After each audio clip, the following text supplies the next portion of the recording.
Assalamualaikum warahmatullahi wabarakatuh. Saya Agas Fitri Hidayat dari jurusan Ilmu Ekonomi, Fakultas Ekonomi, Universitas Negeri Padang. Baiklah, di video kali ini saya akan menjelaskan materi pertemuan yang ke-9, yaitu dengan mata kuliah Pengantar Ekonomi Pembangunan. Baiklah, saya akan menjelaskan materi tentang teori Lewis mengenai penawaran buruh yang tidak terbatas.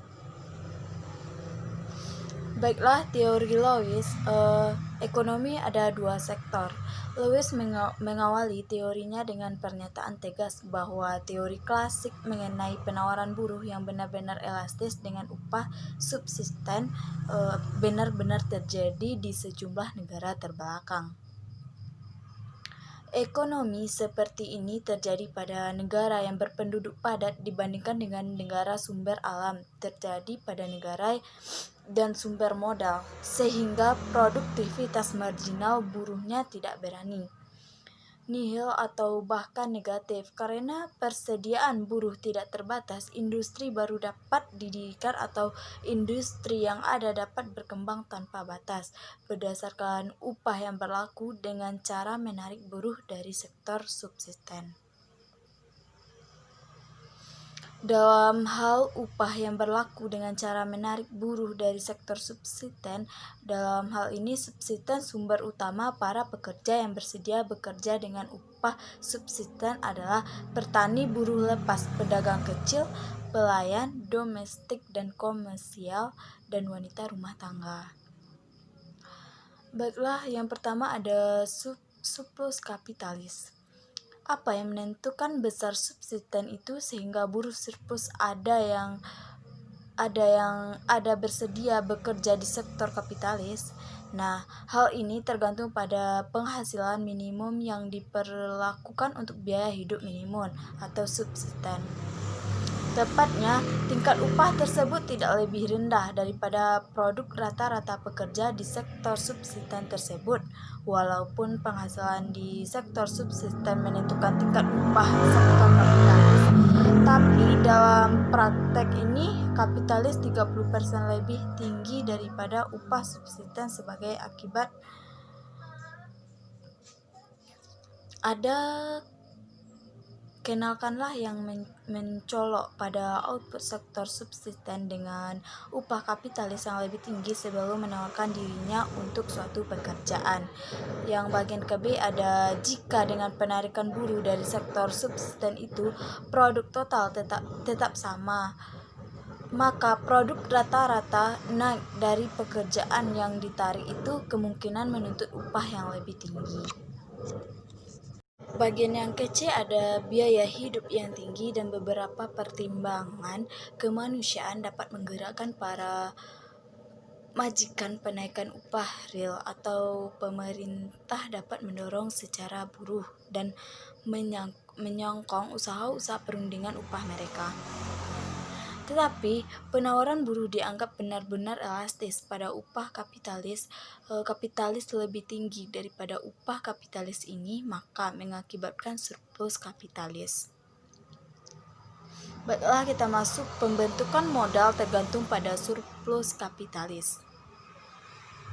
Surplus ini diinvestasikan kembali pada aktiva kapitalis baru. Sejauh surplus kapitalis diinvestasikan untuk menciptakan modal baru, sektor kapitalis tersebut meluas dengan memakai lebih banyak orang sektor kapitalis dan sektor subsisten ke dalam pekerjaan kapitalis. Surplus tersebut kemudian menjadi lebih besar, pembentukan modal menjadi lebih besar, dan begitulah proses tersebut berlangsung terus sampai surplus baru menghilang. Selanjutnya ada peranan pemerintah dan kapitalis swasta. Menurut Lewis, problem pokok dalam teori pembangunan ekonomi adalah memahami proses bagaimana masyarakat yang sebelumnya menabung dan menginvestasikan 4 atau 5% dari pendapat nasionalnya atau lebih kecil dari itu, mengubah dirinya ke dalam perekonomian dengan tabungan kapital sebesar antara 12 atau 15% dari pendapatan nasional atau lebih. Selanjutnya ada pembentukan modal melalui kredit bank. Di dalam suatu ekonomi terbelakang yang memiliki sumber daya melimpah yang belum dimanfaatkan dan kekurangan modal, penciptaan kredit mempunyai dampak yang sama bagi pembentukan modal seperti laba. Proses inversion tersebut juga berakhir di mana bagaimana tabungan sukarela naik sampai ke tingkat investasi yang tertinggi.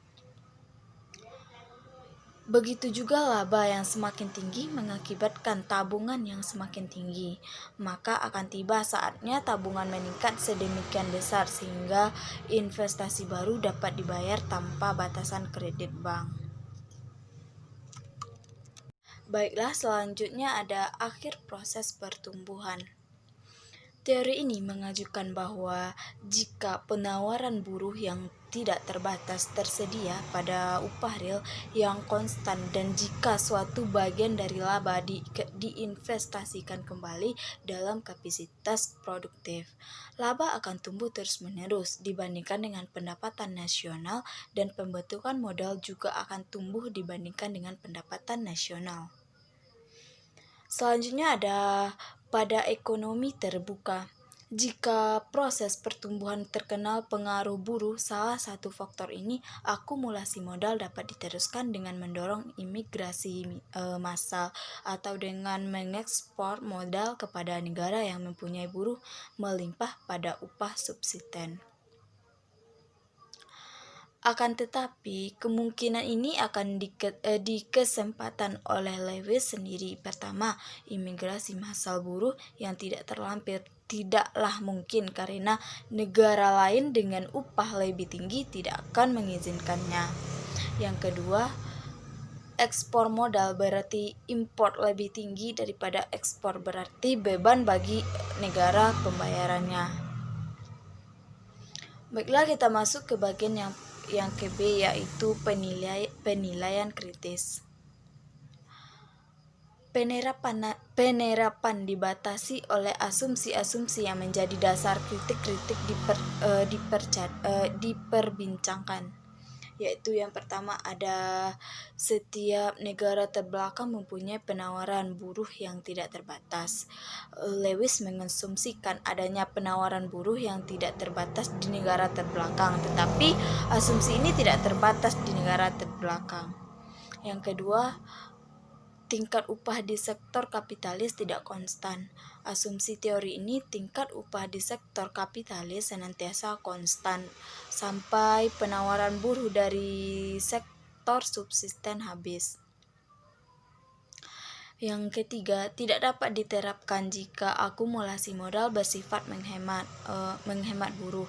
Asumsinya bahwa surplus kapitalis diinvestasikan kembali pada modal produktif.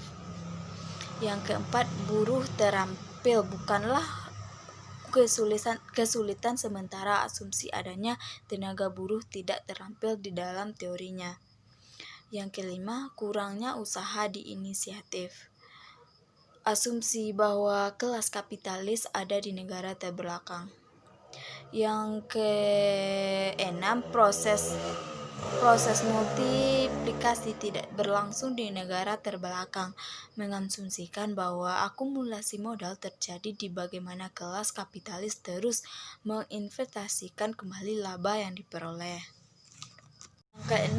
Yang ketujuh ada menghabiskan permintaan total, mengasumsikan bahwa apapun yang diproduksi di sektor kapitalis adalah dikonsumsi sendiri atau diekspor. Yang terakhir ada produktivitas marginal buruh tidak real. Baiklah, kesimpulannya pembentukan modal yang rendah berlangsung di negara terbelakang yang mempunyai buruh yang berkelebihan dan kurang modal. Baiklah, sekian materi yang dapat saya sampaikan. Kurang dan lebihnya mohon dimaafkan. Wabillahi taufik wal hidayah. Wassalamualaikum warahmatullahi wabarakatuh.